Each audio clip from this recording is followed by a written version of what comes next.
me, yes, the one and only Paul Franz, welcoming you to Star for the Universe On Call. And tonight, we've got Doug. Say hi, Doug. Hi, Doug. And we also got Rush with us. He's hanging out, and if you want to say hello, you can say hello. Hello. Awesome. And, oops, that's weird. Okay, there. Sorry, I'm just bringing up my normal monitoring over here. So that now I have my iPad saying, okay, what in the world am I streaming? That's always a good thing. We're going to be going through the drone construction tonight because that's a big topic by itself. That's why I figured I need almost a whole podcast to deal with it. I thought I could do it last week with the Scatterpacks, but nope, that didn't work out. Scatterpacks became a lot more involved topic than I had ever had expected. Definitely some interesting things that were found out. Obviously, the plasma thing, which I thought was kind of interesting.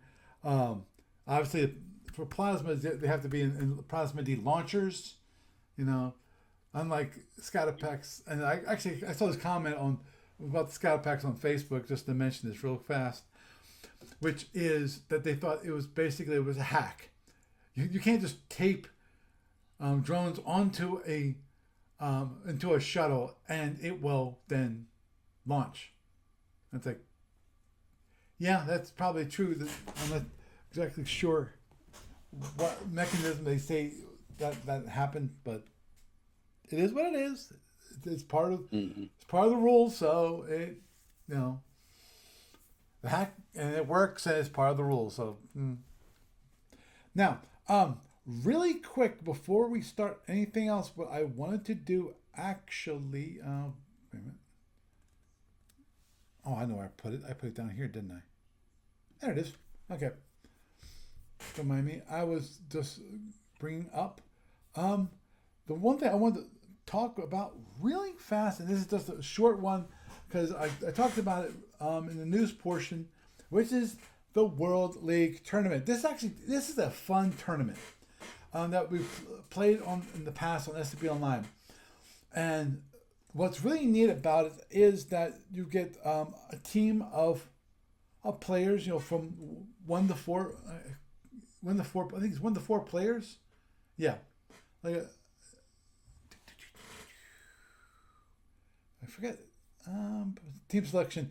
They'll just sign up. All teams will be placed. The team lead. All teams are full. There will be 0 to 2 players left. I did not read how many players. I think is it 3 players? If there are 2, I thought okay. Well, according to this, there's 3 players to a team, which is, I think that sounds about right.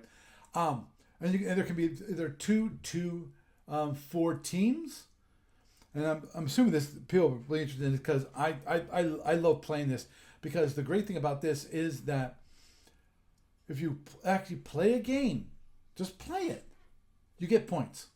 Even if you lose, you get points. If you the minor point, which is here, which is if you don't, or if you're unable to finish the game, or you guys, the players agree to it that it's a tie, that neither one of you actually won the game, then you get 1 point. Now, if you don't play, i.e., 0 points for no shows, then you get 0 points. So it's a way of encouraging people to actually play the game, even if they just start it and get through the first turn. And the first turn, and then everybody, the schedule doesn't work out and so forth, but you got the first turn in. Well, both sides will get 1 point each. So I think it really is a great tournament. It's a fun tournament to play in, and I can't wait. I will be sending out an email blast. This is for those of you who are watching on the video. You can now see the link, which is sfp.macnet.org/world_league.html. That has all the deets, including the email address for the tournament director, so that you can join that, which I think would be absolute lot of fun. I'm going to sign up for that. I'm not sure which ship I'm gonna fly. I need to look at that real quick. I'll figure it out. Um,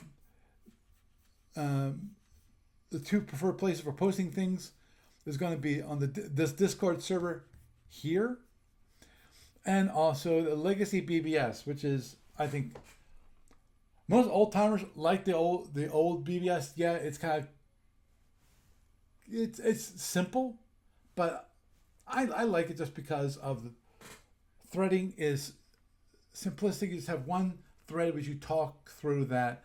It's very easy to keep an eye on the thread and see what's going on, versus Facebook, which you can get so you miss so many things, because if you miss the notification of something on a thread, you won't read it unless you actually open up all the replies to the replies. It's nuts.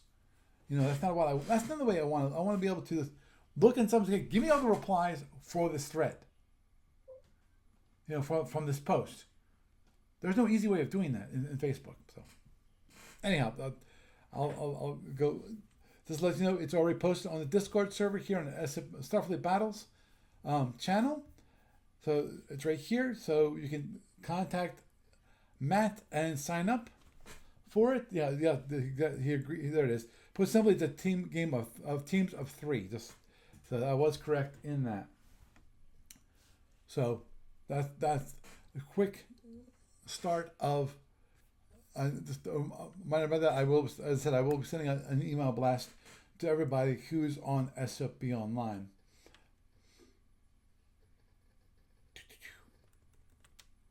There. And Doug, you wanted to mention something about gamers real quick. Yeah, through if you check out Gamers on the Facebook thread, I did throw up a survey, like a little bitty survey that's just basically about art. Like, should we change the art? Yeah. Should we? Because I'm planning on redoing the flyers and posters a bit, and I could just say the heck with it and use what I have now. I might do that anyways, just for the posting of the thing to start.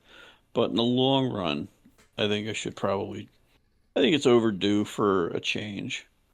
It's like the website's definitely going to be changed at some point. Yeah. But oh yeah, Luzaki passed away recently too. If you saw that. Yeah, I saw that you posted like 2 hours. There's that. So it's down thread a little bit there. Right here. Posted on April 17th. Yeah. Like one responded. So yeah, that was me. Oh, well, thank you. You're welcome. So at any rate, if nobody else cares, that's fine. I may not even. I might just do something random. Right, as I said, I think because. Yeah. Yeah. I think we should update the artwork. I do. Well, it's like I don't want to do like the Meeple. I thought about doing the Meeple thing, but that's been adopted by the Harrisburg Board Game Alliance people already, and other groups have used it as well. Like, oh goodness, MeepleCon or whatever that one, MeepaCon. That's up north a little bit of us. And other conventions are using that as well because it's simple, easy to use, and nobody cares much about copyright on it apparently. But I was thinking about something different, like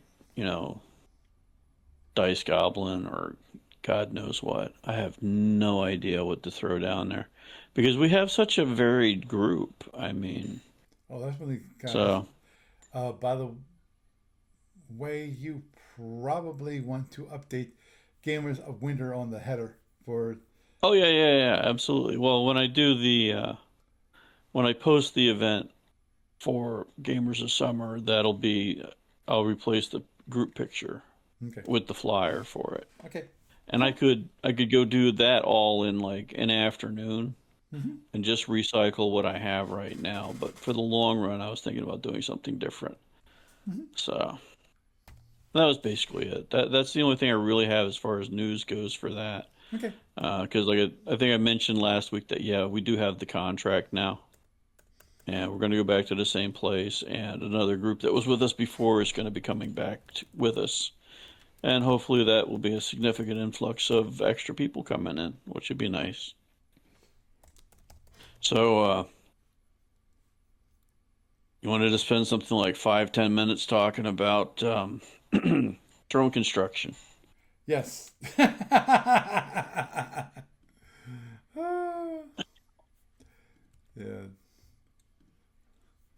And just as a little footnote on the drone construction rules, while you were talking about the other thing a few minutes ago, I realized why I never really kind of got into them. It's a nice thing, sort of, because you can modify how how your drones work. Like, you double the amount of damage it takes to kill them practically, or even more if you don't want them to do it. If you're okay with them not doing damage and just being phaser sponges, you've got the ability to have them, carry phasers that will go off at different ranges so that you can catch somebody unawares, like using stingers at range 3 or 2 instead of like point blank. And you get all those extra little options along with the EW thing. And and the one thing that just kind of hit me is like how abstract the game is, and yet how really specific it gets at times. And it's like it's really on that borderline of being a jump the shark moment in game design, of making it too much extra, yet kind of not, but not everybody uses that all the time. And it's not something that you normally see in tournament play, which is about what you see most of the time nowadays anyways. So that was just my 2 cents on that. If I have any other thoughts, I'll try to chime in and not put you to sleep too much with this topic. Okay. Go for it. Okay. Here, bring up expendables, and then seeking weapons, and then here, and add. Okay. One thing I wanted to bring up actually with, okay, brought up the client just for a bit. The idea is to show you how to do some of this drone construction actually in the client itself. Actually, wrong. There it is. Um, when it comes to drone construction, which is a neat feature of SFB, and the problem with it is, as I mentioned, there's like, I calculated out, it's like 1,600 different drones that you can create. Uh, yeah. Hey, that sounds pretty simple. Yeah, it's very simple. It's a nice long list. And, you can, oh, which one do you want at 1,600? Yeah, no problem. Um, obviously, you don't want that. Now, it mentions here, obviously, there's only two sections of a drone. There is the payload, which is the thing that's really so flexible. And then there's propulsion. Propulsion basically is just the drone's speed and drone's range. That is simple when it comes to that. Now, there's basically only two types that you really are going to see modified. That is type 1 and type 4. In theory, you can actually modify type 2 and type 5, which are basically speed 12 drones of those of type 1s and type 4s. But most people ignore the speed 12 because it costs you an upgrade anyway to get those to begin with. So it's like, what is the absolute and utter point? Don't mind me, because I forgot to do something, because I don't, there. Just want to make sure that I don't get interrupted here. So I forgot to set my focus before I started, forgive me. Also, it reminds that when it comes to dogfight drones, you cannot modify the payload. The only thing you can modify when it comes to dogfight drones is the speed. That is it. And actually, they mentioned here, which was I thought was interesting, because if you have older versions of Starfleet battles, it was at one point called Type 1S. Now, the problem with Type 1S is, for me, I use Type 1S to, I think, I forget if I do or not. No, I don't. Yeah, Type 1S, to me, S means slow, which is a speed 12 drone, then medium 20, and 20 is speed 20 is medium, and 32 is fast. This, so let you know, this is what you see if you want to create a drone within SFB Online. So you can do standard Type 1, type 3. Oh, I forgot there's also Type 3 drones. And then, of course, you have the going towards the X drones, actually the huge drones, and you can add rounds, which actually is not really a base type. That I shouldn't have put that there, but it is what it is at this moment. And see, the different packages you can set up are multitude. The cost under the point system, the frame is effectively free, with the exception of Type 3. Type 3 costs an extra half point for a standard 25 turn range and special guidance. Proposed propulsion and payload modules, extended range, and any advanced guidance cost points, like ATG.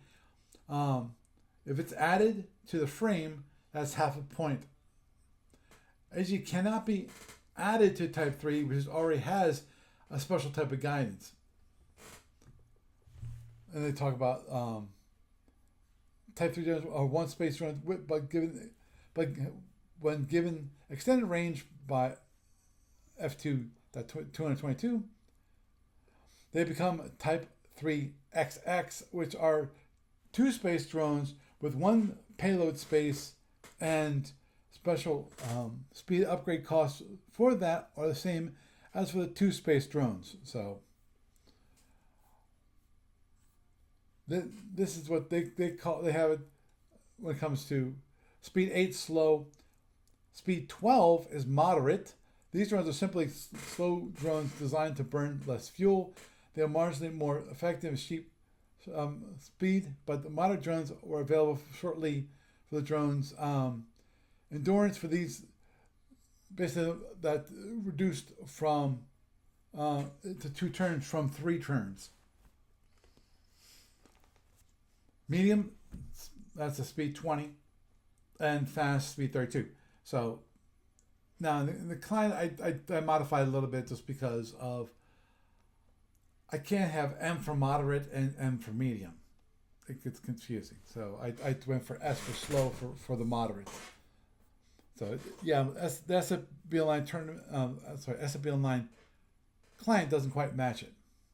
One space drones have one payload space, big surprise, and two space drones have 2 payload spaces, except for the Type 3 XX, which are 2 space drones with 1 payload space because of the additional things which is mentioned. Now there's different modules. We got the explosive module. Half a point payload is strength 6. 1 point is 12. 2 space, of course, is 24. 2 space drones actually just carries one payload spaces, which is basically 24. probe module, which are covered, in FD6, there's no cost to replace explosive with the probe drone, the probe module. The probe module is can be combined with other modules on a two-space drone. So basically, the probe modules are one space. So,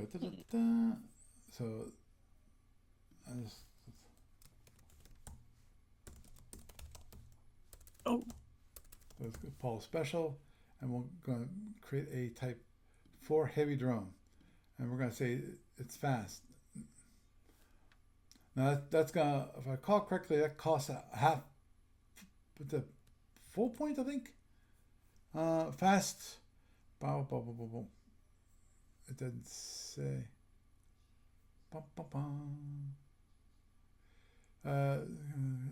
You are speed upgrade. Okay, that's on this. Let me go back there for a moment, because there it is. Yeah, ships are not required to pay for drone speed that is general availability, and might, for tactical reasons, have slower drones on board. So this covered 2 weeks ago. Yeah, you don't have to buy the drone upgrades. They're considered balanced out by the other general war stuff. Right. Yeah.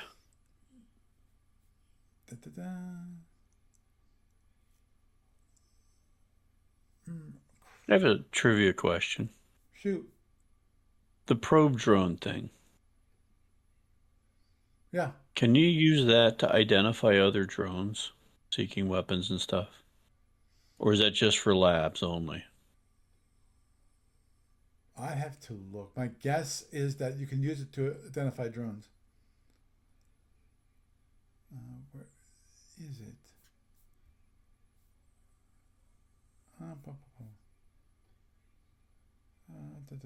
Improvements. Oh, there it is. Medium speed costs half a point per drone, and fast costs 1 point. Okay, yeah. So you want a fast drone, it costs you 1 point. So that cost me a point. Now, and then you can, all kinds of lovely things you can add on this. Okay.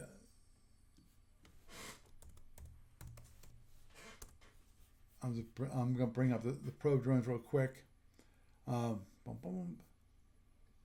Scientific probe drones are considered lab boxes for purpose of gathering information.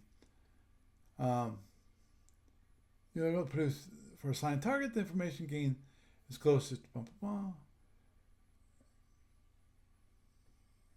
Note that probe cannot identify seeking weapons. Okay. F1.4, or determine if a shuttle is manned or not. Okay. So I was incorrect. And the other stuff is TAC intel stuff, apparently. Right. Cannot detect minefields either. Well, I can detect minefields the hard way. Oh, yeah, there is one way, but yes. Kaboom! Oh, thank you very much.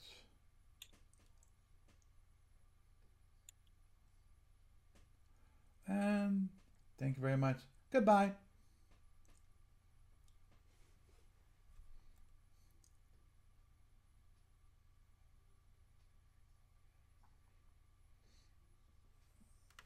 Okay, sorry, I had to ban somebody.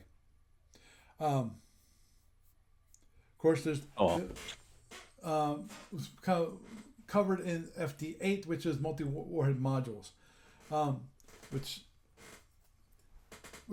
makes things really interesting for those two space drones, because what you could do is out of one multi-warhead space, and then you can then add like one space of explosives. So basically, at certain range, you can have that heavy drone let go 3 3 multi-warhead drones, but still keep running, keep tracking on the target, and then if it hits it, it does 12 points of damage. To me, that is the most interesting one. ECM drones are explained, modules are explained in FD9, but no more than one such module can be placed on a drone, which is fine. Combined with multi-warhead module, the sub-munitions can be set to random target once the drone has reached release range from the primary target, but release range will be based on the primary target of the drone. For example, ECM module with a multi-warhead module launched to protect your ship will launch its sub-munition on approaching your ship unless your ship launched it, in which case it probably wouldn't be able to release the sub-munition at all due to minimum release range. Well, you could set up for random. That'd be an interesting use. I would never expect that, which is you actually have it so you have an ECM module, which is a one space module that's going to protect your ship, and then have a multi-warhead module, and a multi-warhead module which has the 3 dogfight drones, which in theory you could then set down for random targeting for a specific size class. So you can have it set up so that it will the drone will protect the ship, and then until you if it's a slow enough drone, you actually can have run away from your drone and have it launch, which is a weird thing to do. I don't think you would ever want to do that, honestly. Of course, there's the swordfish modules, which those carry the phasers. Again, I think the most interesting when it comes to these modules, for the most part, is that you have the 2 space drones. That's when you get these additional 1 space modules, which you can add to it, like the swordfish, like at a phaser. So you can have the drone fired like for a Type 4 drone, which is 2 spaces. What you could do is remove this one, and you can then go in and add a swordfish, which then that's going to be a 1 space module. 1 space module is a phaser 3. So at range of, but I want to say 2, it fires a phaser at him. Well, the drone still continues on tracking, which obviously, for those of you, when it comes to the person who launches this kind of drone, is that you're gonna have to keep an eye on it, because you got to remember that it's still running, and also for those of you that are defending against it, if the drone still stays on the board, obviously, first thing I would do is I'd check my opponent, going, hey, was that drone supposed to die? Because if it was a Type 1, a 1 space drone, Type 1 drone, and it had a 1 space swordfish, okay, then after that it dies, because it goes inert, because it's shot its wad and it's all done. But if it's a Type 4 drone and it shoots a phaser 3 and still comes, then it's a 2 space drone and has something additional functionality, which in theory, what you could do is either a swordfish. Hey, what's another thing you can do? What you can do is you can make it a multi-warhead. Which is you can. Oh, sorry, I wanted to remove the explosion and do that. Whoop. Cancel. Yeah. Yes, you're only allowed 1. These are interesting, so I'll get to those in a moment. Which is a swordfish with a multi-warhead.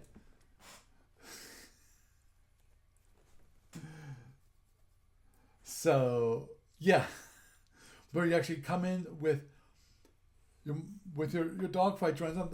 When it comes to a ship, the only time I'd ever imagine you actually using a multi-warhead drone is for cloaked ships, because in that case, when the dogfight drones launch, it can then keep targeting the ship, even if it cloaks. It can keep going. It won't be thrown off like when the ship cloaks. Well, there's also you could have it set to go random on basically all your opponent's potential stuff, like any size class, because that way, if your opponent launches a shuttle and your scatter pack part goes off and your little dogfight drones come out and start going after everything, you might be able to take out a seeking weapon or one of his drones, or depending on what he is. I mean, if he's cloaked, yeah, it goes after him. But there's other stuff. If you're up against a drone user and he's launching 3 drones or 6 drones or his third wave of drones at you, it's a cheap and easy way to get rid of some of them. So, Mm-hmm. and probably much more effective than your ADD device will be. So, Agreed. just something to keep in mind if you're running a Fed with like the G rack, you could have that multi-warhead drone in there, specifically set up to take out your opponent's drones from his scatter pack, if you wanted to. Yep. Hey. Just another way of dealing with it instead of decelling and launching Weasel. Oh yeah. Oh yeah. Agreed there. These things can cut both ways, Mr. Drone users. Just want to let you know that. Especially when you're talking about when these rules really come into play, which is in the later years when a lot of the ships have all their upgrades and stuff. And yeah. Mm-hmm. So there you go. This is an extra bit of 2 cents for you. Yeah. There is something that you can add in. It says armor modules, which is basically, it makes it harder to kill. Now, one thing that, as I'm not sure you noticed, for those of you watching on the video, can probably see, which is there is 2 kinds of armor. There's regular armor, and then there's external armor. Yes, you actually can add armor on that doesn't take up any of the payload, but there's a cost. When you do that, it doesn't take up any payload space, but it slows down the drone. So, let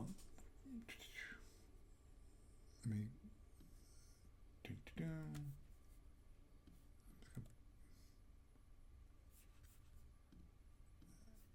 Here it is. I think I might have mentioned this when it comes to when we were going through drones 2 weeks ago, which is you have a one space drone with a half a space of armor. It goes from a speed 32 drone to a speed 20. So, yes, basically you do less damage. Instead of doing 12 points of damage for one space drone, you only will do 6 points of damage. But, my dear friends, actually, this is external. What you would actually do is, it would still do 12 points of damage, but it would be harder to kill.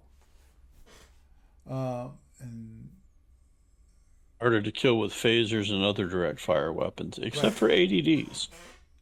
Right. ADDs are still a one-shot pop. Exactly. And so no matter how well you make your fancy drone, one ADD can take it out. That is true.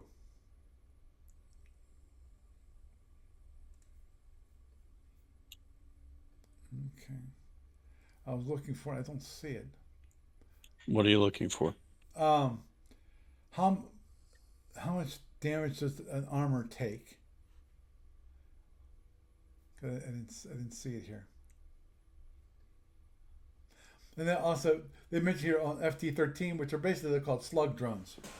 Uh, they're not actually a specific type of drone. Basically, what slug drones are is a drone which you construct, which all it has is armor. That's it. And that's internal armor. Now, obviously, you can. What if you really wanted to be a pain in the butt? Is you could actually do a Type 1 slug drone, Mm-hmm. and then add half a point of external armor. Try Make it going even back more one difficult. page. If you were looking for how many points it adds to it, go back one page. I think it might be in the other Oh, part. uh, I'm looking. There we go. There it is. Operation. Increasing Two number. damage points per half armor. Right. So have A full armor at 1 point armor adds 4 4. points of damage. So 2 or 4 Yep. per So unit. if you want to that, so if that Type 1 drone that's going speed 20, you hit it with a phaser 1, and it survives, you'll know why. Yeah. On the other hand, it's going to do less damage because it has a No, smaller no, warhead in it. no. If it's external armor, Yeah.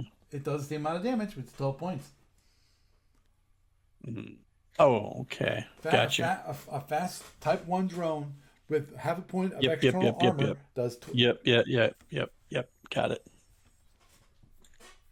Now, if you notice here, when it comes to the original speed and reduced speed, and that is a one space drone with one space of armor gets it down to speed 12, 8, 4, or even speed 2. When you get outside of the normal, like 20 or 8, possibly 12, but most players, I don't think ever think about using a Type 2 drone or a Type 5 drone, and they speed a speed 12 drone. They're gonna say it's armor, external armor. But things like a two space drone has speed 26, you know it has external armor. That's a really good idea for that, would be saving that for an end game. Like, that's the last thing in your rack you're going to launch. Mm-hmm. If you're in the knife fight time and your opponent doesn't have any shield and you don't have any shield and you've only got one drone left and he's only got a couple phasers, yeah, you're still going to cause him some damage with it. Yeah, a funny thing is I was just thinking about an ECM drone with a half space of armor, and all that'd be kind of cool to make sure it doesn't get killed.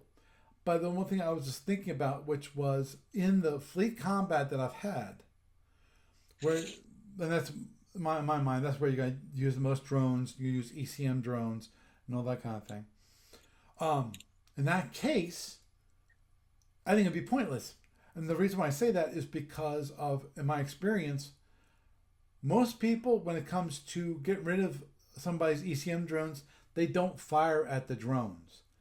They use their scout and go break, lock on, break, lock on, and kills the drone that way using the scout's ability to break the lock on. And that's one more reason why you target that scout. Yeah, all scouts must die. Yep. Mention this real quick. Mention about the slug drones, which are basically just armor.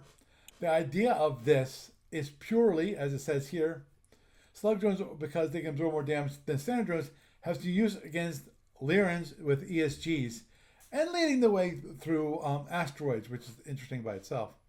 That you can actually have drones lead you going through an asteroid field to clear it.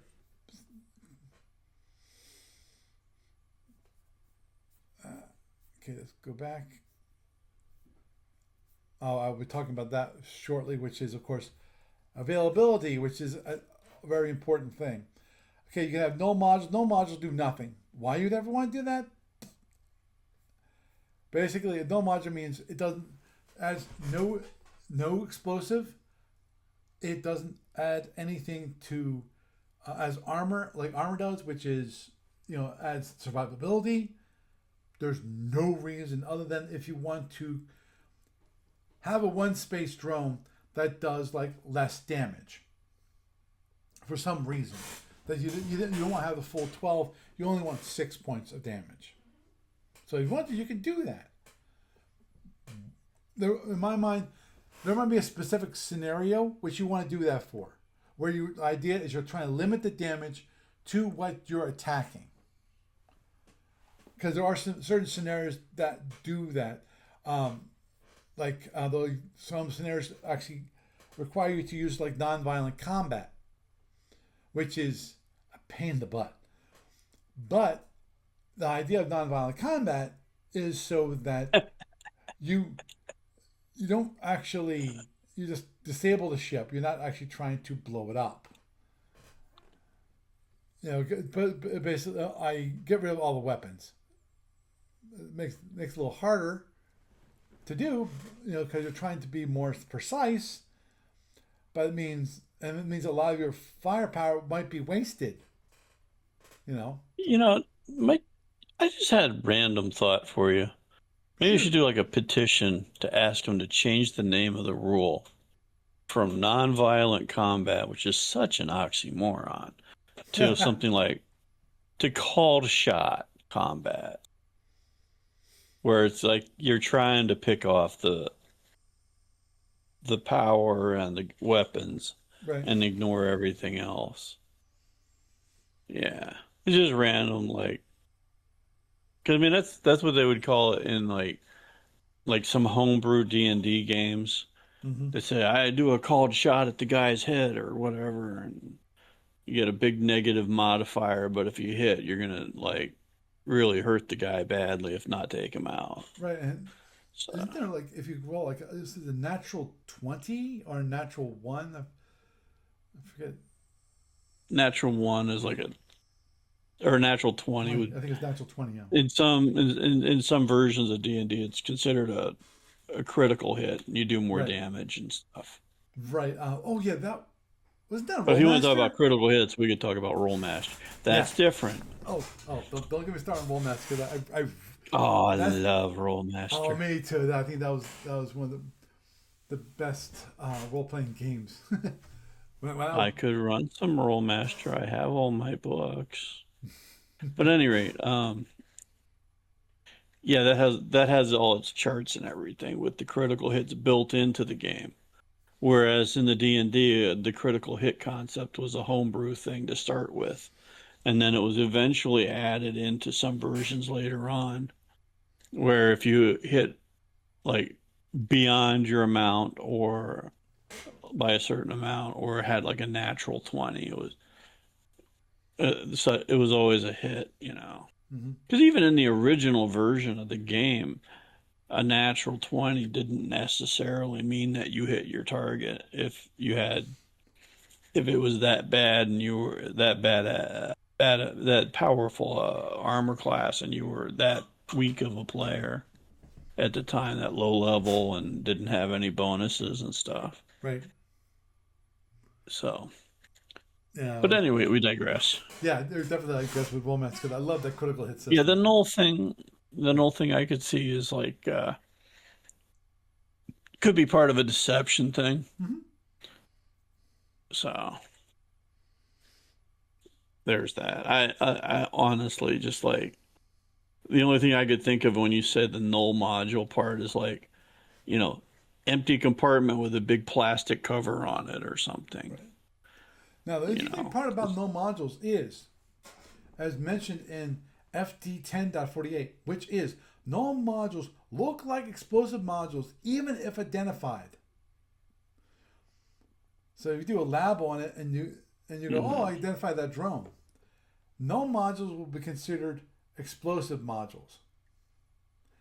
Okay. Now, but it's a deception thing. But oh yeah, on the other hand, wouldn't you rather just have like all your drones be like armed and ready to blow somebody up?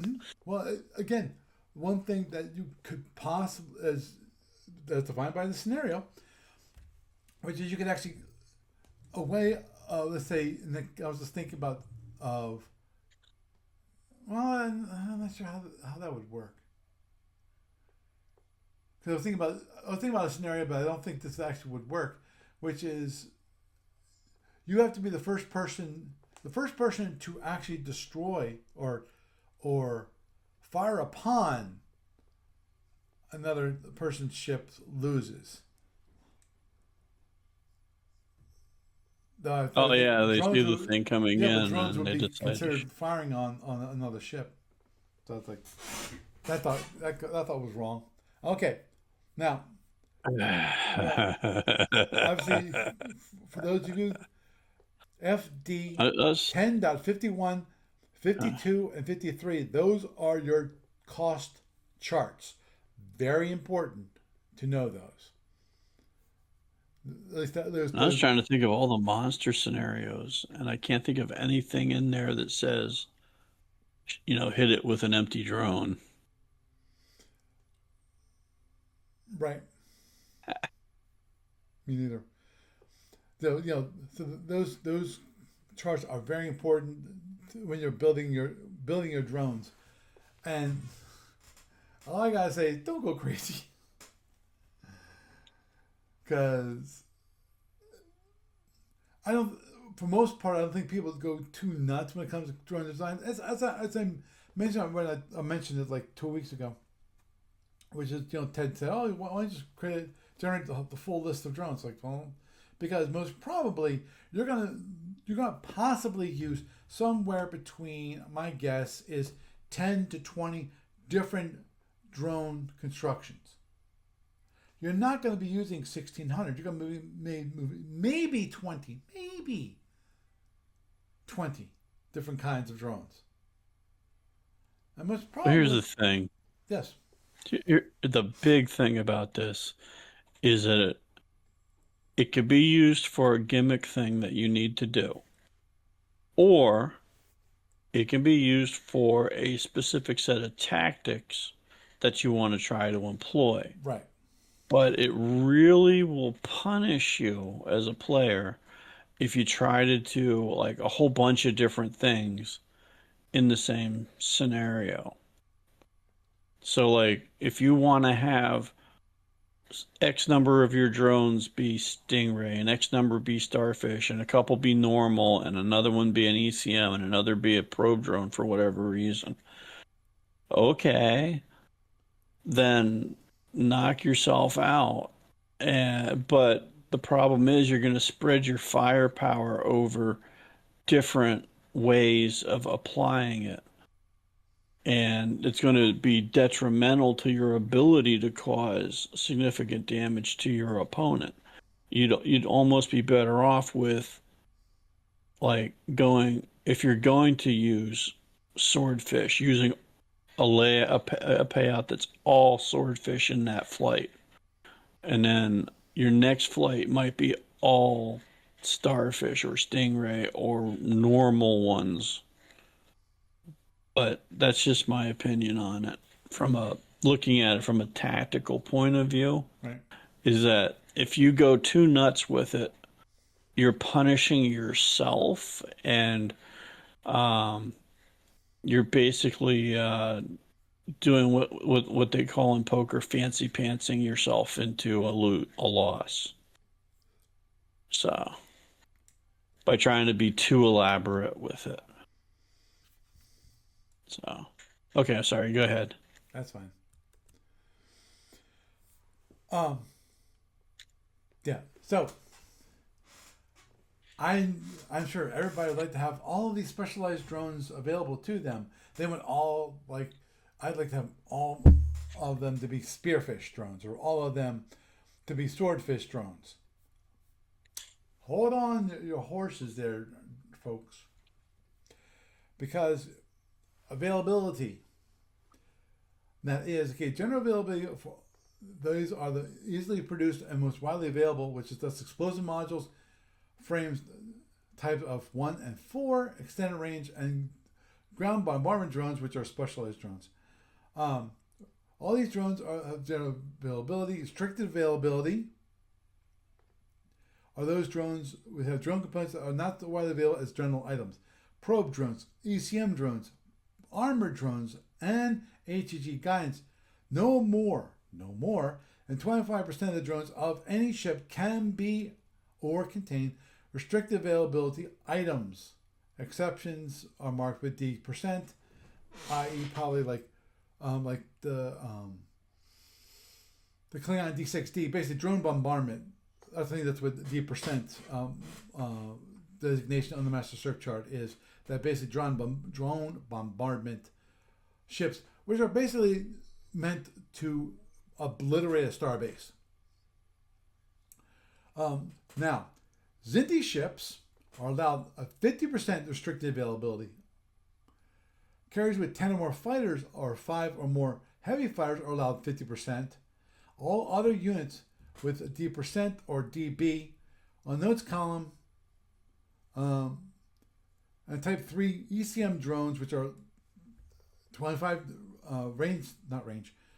duration, 25 turn duration drones on Klingon ships are restricted availability.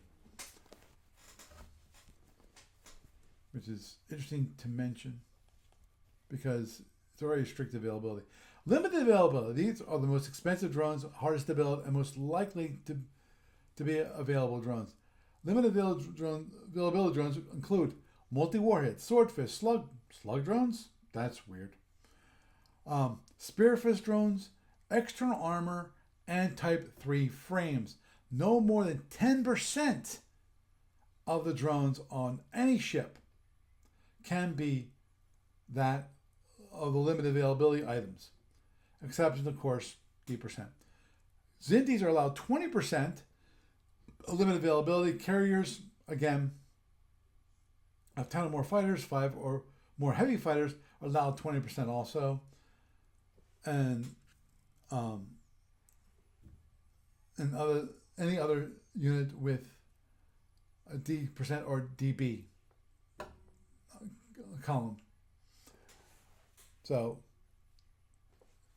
basically, you have to be careful about your percentages. Now remember that those drones at the beginning of the scenario must be in the racks, not in storage, in the racks. So you want a huge if you want just a swarm of drones from a ship, which is just swordfish drones. What you're gonna have to do is you're gonna have to spend at least like one turn, maybe 2 turns, to unload some of the drones from your drone rack, and then grab the reloads for the swordfish and put those into your drone rack. So, sorry, Doug. That makes it a little harder. No. Yeah, it makes it a lot harder to do that, but you can still do it to some degree. Yes. It just depends on how patient you are, how much time you have to work with on it. Yep. Agreed. Now, I can definitely, when it comes to, if I recall correctly, the ECM drones can basically protect a swarm of drones. I forget exactly how that works, but I'm pretty sure they can lead the drones and offer protection to a flight of drones. Now, I believe you are correct on that. A reminder, Type 6 drones, the dogfight drones, are not included in any calculation to determine how many specialized drones a given ship can carry. Exceptions, though, for the purpose of the G-racks, Type 6, i.e. dogfight drones, and AD-racks loaded count as a general availability drone space.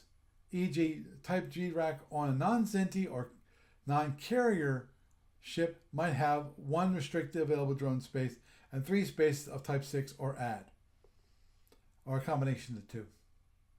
So when it comes to dogfight drones, you can load them up without restriction. The only, obviously,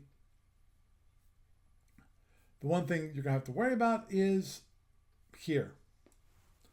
Drone speeds also can be limited. They have limited availability, restricted, and general in case of moderate speed 12 drones. Limited is Y77, Y100 if restricted, and general availability is Y120. Now, obviously, when it comes to moderate, those are early years. You're talking about early years here. When it comes to Y77, that's early years. Medium, limited availability is Y165. Restricted, Y166, and general being Y167. So they were available, pretty quick. Same for fast, but fast, limited availability, they're not even available to Y178. So until Y178, you have no fast drones. And then you have Y179, and the Y180 is general availability. Now, and those, again, remember, those count as part of this stuff. Restricted availability, limited availability, and general availability. So if you want to have fast drones, when it comes for Y178, you only get, because it's limited availability, you only get 10%. Only 10% of your drones in Y178 can actually be fast drones. So keep an eye on those things, especially the year of the scenario. As is for those of you who've been listening to me for a while, obviously the 500 BPV tournament, which was Y180. The reason why they did choose Y180 was because they wanted to make sure everyone could have fast drones, which actually I would like to have it Y165. Actually, maybe not 165. I give it 167. Have it medium drones or general availability, but you can't have fast drones. That'd be cool. Or, okay, I'll give you one Y178. So you can have limited availability of fast drones. Most of them are medium and so forth. And obviously a reminder, which is what I mentioned earlier in this podcast, which is that's what was I going to say? Crap. I don't know either. Oh, that was it. You're not required to upgrade your drones. So if you're in Y165, Y167, where medium drones are of general availability, you don't have to pay for upgrading all of those drones to medium speed if you don't want to. Here, of course, talks about mixed modules. Now, or consider one space restricted types for purpose for percentages. Note that there's no half space of drones. Warheads, mixed space, or counted as more restricted type of the two halves.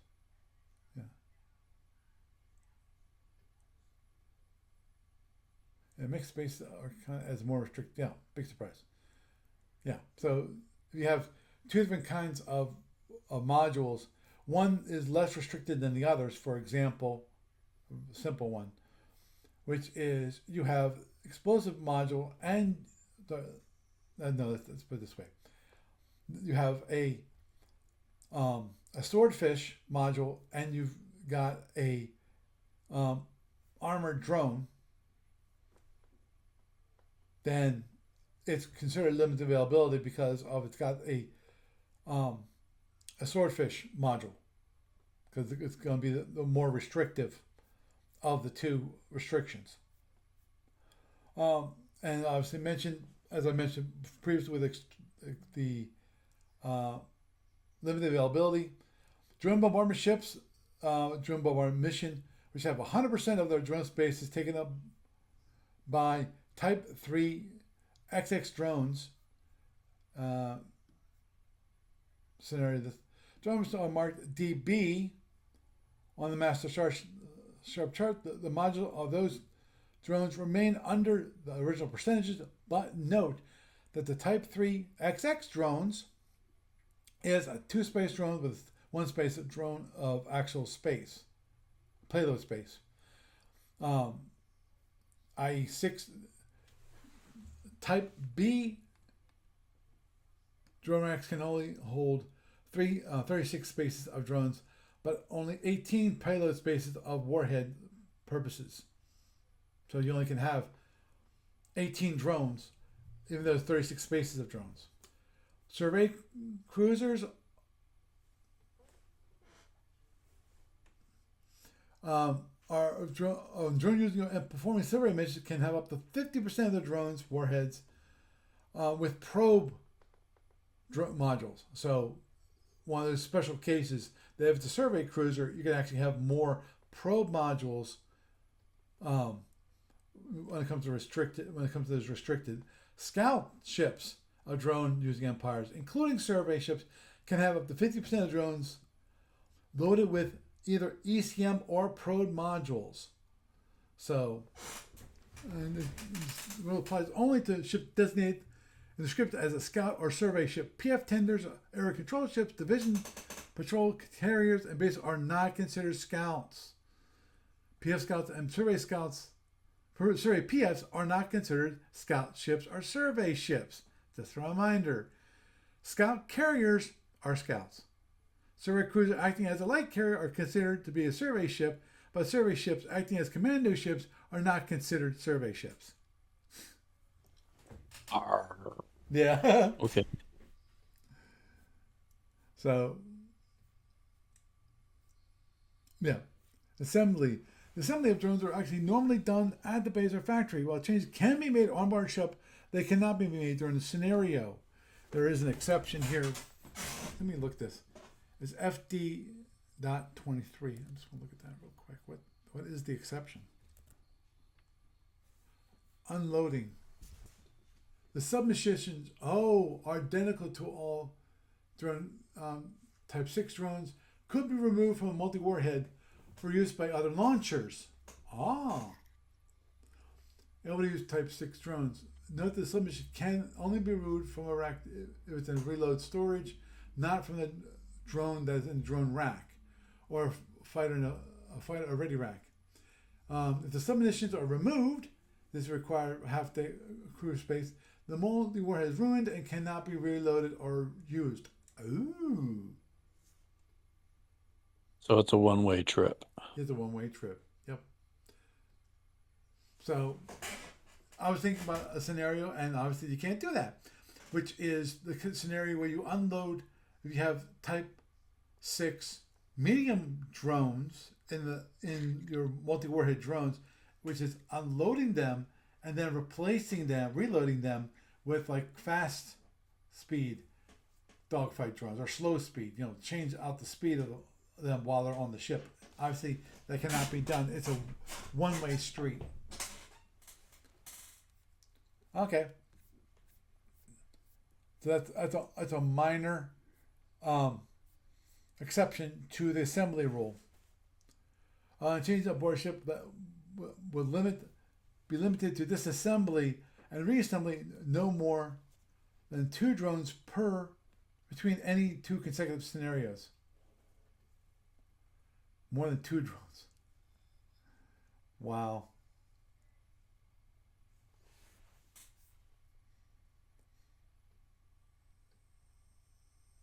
That's only the Klingons. Yeah. So at least there are all kinds of things you can do when it comes to creating specialized drones. But as pointed out by Doug, if you're going to create a specialized drone, one, obviously look into the availability of that technology for your ship and for your scenario. Be very specific to that scenario, especially the gear, because in some cases,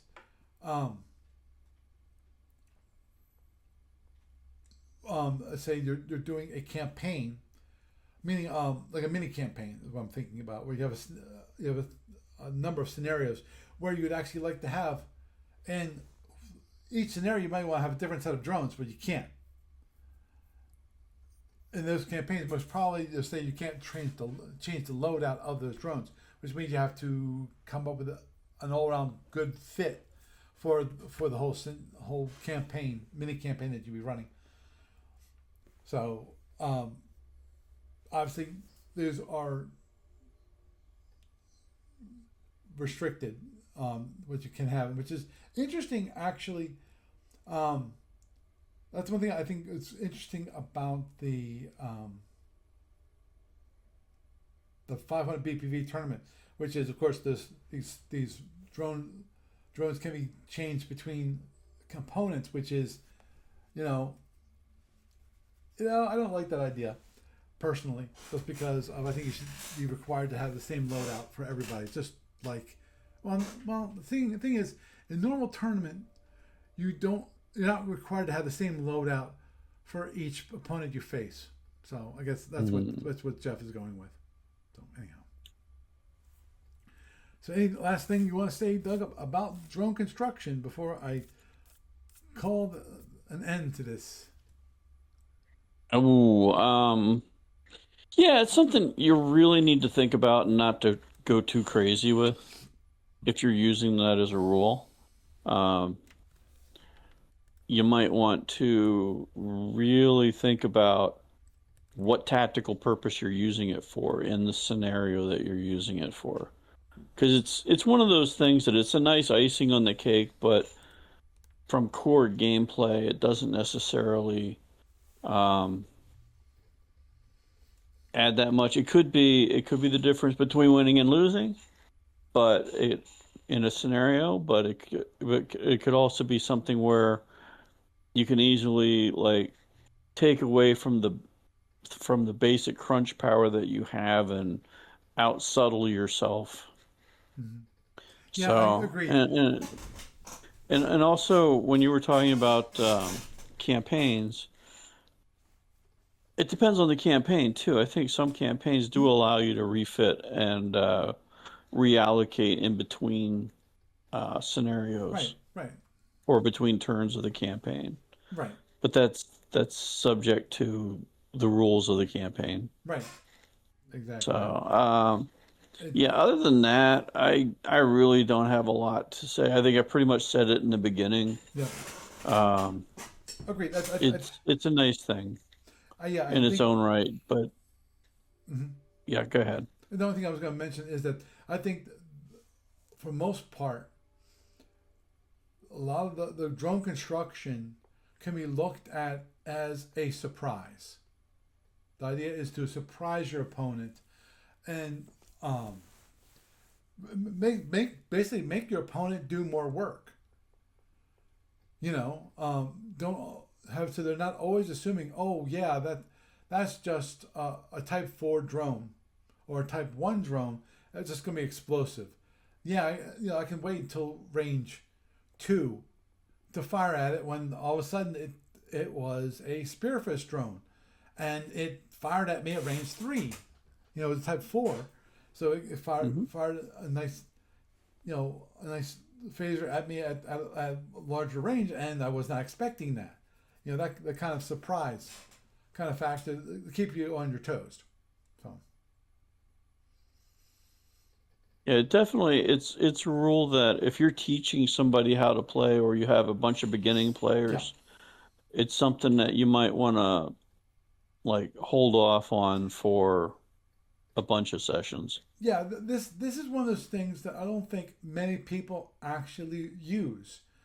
Um, and they're obviously when it comes to 500 BPV tournament, yeah, they're using it. Trust me, they're using it.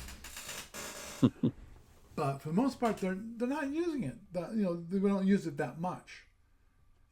Most of them aren't even doing a lot of this really customized drone payloads. They're more of, okay, I need an ECM drone. Okay, I create an ECM drone, which of course has its own restricted availability because of ECM drones are restricted available. You only can have like 25% can be that unless you're a scout, but you can have 50%. You know, things like that, which definitely something to remember. I and as Doug said, that's why you want to kill the scouts first. Just Die, one more reason to die, kill die. scouts. Okay. So with that, I think we'll wrap it up for this evening. Doug, it's been wonderful having you around. Well, thank you for having me on. Okay. So you have a good night. Thanks. Okay. I'll be here when you're done. Okay. Thanks. Okay, bye. So now you can see why we had drone construction as a wholly separate podcast. As mentioned, I think most people really don't. There's no much of a need to use the drone construction rules because it's it's a lot of work for. I don't think a lot of payout. As I mentioned, I think as a surprise, yeah, maybe do some minor payloads. Have one that has a swordfish, not just a swordfish drone, maybe a swordfish drone with explosives, so that there's a possibility, possibly even one with an external armor, which reduces it. Like a Type 1 with external armor, that would be a nice little surprise.